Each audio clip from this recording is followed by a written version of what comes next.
कर्मों का फल। एक गांव में एक फौजी रहता था। बचपन में ही उसके माँ बाप का देहांत हो गया था।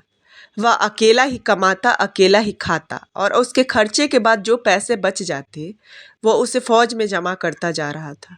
समय बीतता रहा। एक दिन उसकी मुलाकात एक सेठ से हुई जो फौज में माल सप्लाई करता था।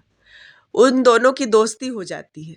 एक दिन सेठ उस फौजी से कहता है कि मैं एक व्यापारी हूँ और मुझे व्यापार का अनुभव है, सो तुम्हारे पास जो पैसे हैं मैं उनको अपने कारोबार में लगाकर 2 गुना कर दूंगा। फौजी ने कहा कि सेठ जी, भला इसमें मेरा क्या फायदा है।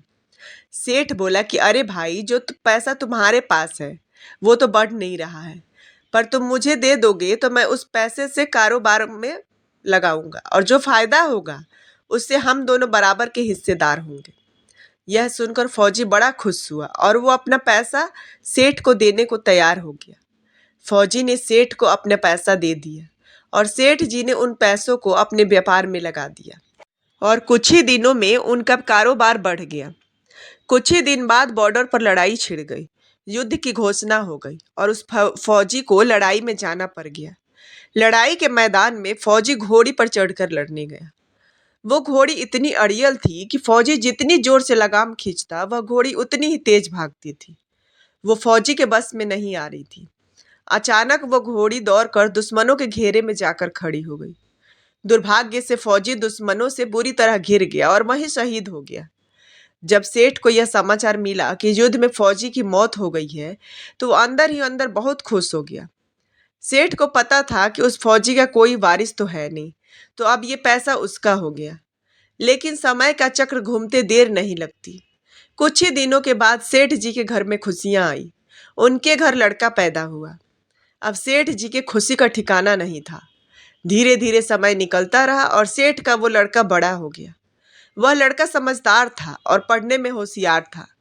जब वह लड़का पढ़ लिख कर बड़ा हो गया तो सेठ ने सोचा कि अब ये मेरा कारोबार संभाल लेगा।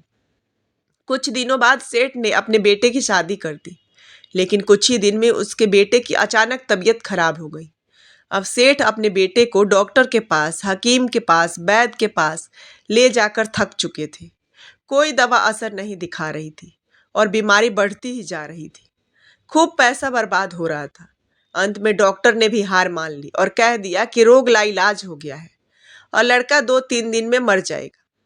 सेठ निराश होकर बेटे को लेकर रोते बिलखते हुए आ रहे थे। तभी रास्ते में एक आदमी मिला। उसने कहा कि सेठ जी, क्या हुआ? बहुत दुखी लग रहे हो, क्या बात है? सेठ ने कहा कि ये मेरा बेटा है और अब ये बीमार हो गया है, लाइलाज हो गया है। आज डॉक्टरों ने जवाब दे दिया, अब ये बचेगा नहीं। अपने जीवन भर की कमाई लगा दी, फिर भी इलाज नहीं हुआ। अब तो जेब में सिर्फ 2 आने ही बचे हैं। उस आदमी ने कहा कि अरे सेठ जी, तुम दिल छोटा मत करो। मेरे पड़ोस में एक वैद्य जी दवा देते हैं। उनकी 2 आने की पुड़िया खाकर मुर्दा भी उठकर खड़ा हो जाता है।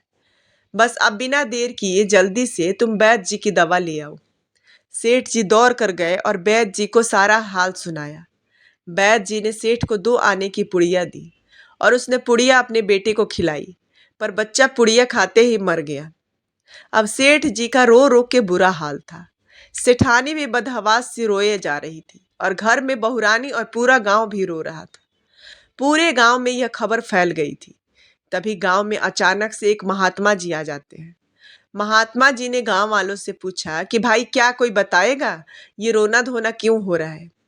लोग बोले कि महात्मा जी, बेचारे इस सेठ का एक ही जवान लड़का था, वो भी मर गया, इसलिए सब लोग रो रहे हैं, सब दुखी हो रहे हैं। महात्मा बोले कि सेठ जी, ये रोना धोना क्यों? सेठ बोला कि महाराज, आप कैसी बातें करते हो? जिसका जवान बेटा मर जाए वो रोएगा नहीं तो भला क्या करेगा?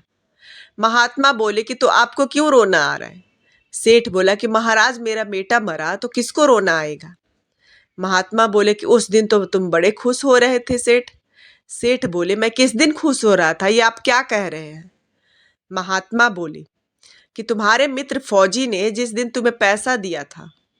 सेठ बोला कि हाँ, कारोबार के उससे पैसा लिया था तो खुशी थी। महात्मा बोले, वो नहीं कह रहा हूँ, उस दिन की बात कह रहा हूँ जब आपकी खुशी का ठिकाना ही नहीं था। सेठ बोला कि किस दिन की बात कर रहे हैं आप?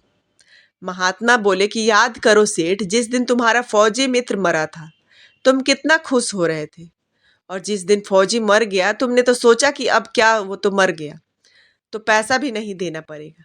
सेठ शर्म के मारे बोला कि हाँ महाराज, ये सच है, मैं खुश तो था। महात्मा बोले, और उस दिन तो तुम्हारी खुशी का ठिकाना नहीं था, पता नहीं कितनी मिठाइयाँ बांटी थी तुमने। सेठ ने पूछा कि किस दिन? महात्मा बोले कि जिस दिन तुम्हारा लड़का पैदा हुआ था। सेठ बोले कि महाराज, इसमें गलत क्या है? लड़का पैदा होता है तो कौन खुश नहीं होता है, मैं भी खुश हो गया तो क्या बड़ी बात हो गई। महात्मा बोले कि उस दिन तो खुशी से आपके पैर जमीन पर नहीं पड़ रहे थे। सेठ ने पूछा कि महाराज किस दिन? महात्मा ने कहा कि अरे, जिस दिन तुम अपना बेटा ब्याहने जा रहे थे। सेठ बोला कि महाराज, भला बेटा ब्याहने जाता है तो कौन खुश नहीं होता, हर आदमी खुश होता है, तो मैं भी खुश था। महात्मा बोले कि जब इतनी बार खुश हो गए तो जरा सी बात के लिए क्यों रो रहे हो? सेठ बोला कि महाराज, ये आपको जरा सी बात लगती है, मेरा जवान बेटा मर गया है। महात्मा ने कहा कि अरे सेठ जी, शायद अब तुम अभी भी नहीं समझे। वही तुम्हारा फौजी दोस्त अपना पैसा लेने के लिए तुम्हारे घर बेटा बनकर आ गया था। अब जब तुम्हारे जेब में 2 आने बच गए, वो भी वैद्य जी को दिलवा दिया और 2 पैसे का पुरिया खाकर चल दिया। अब कर्मों का लेना देना पूरा हुआ। सेठ जी ने कहा कि हमारे साथ तो कर्मों का लेन देन था, चलो हमारे साथ जो हुआ सो हुआ, लेकिन वो जवान बहुरानी घर में रो रही है। जवानी में उसको धोखा देकर विधवा बनाकर चला गया, उसका क्या जुर्म था कि उसके साथ ऐसा गुनाह किया? महात्मा बोले कि अरे, यह वही घोड़ी है जिसने जवानी में उसको धोखा दिया था, इसने भी जवानी में उसको धोखा दे दिया। जैसी करनी वैसी भरनी। Thanks for watching.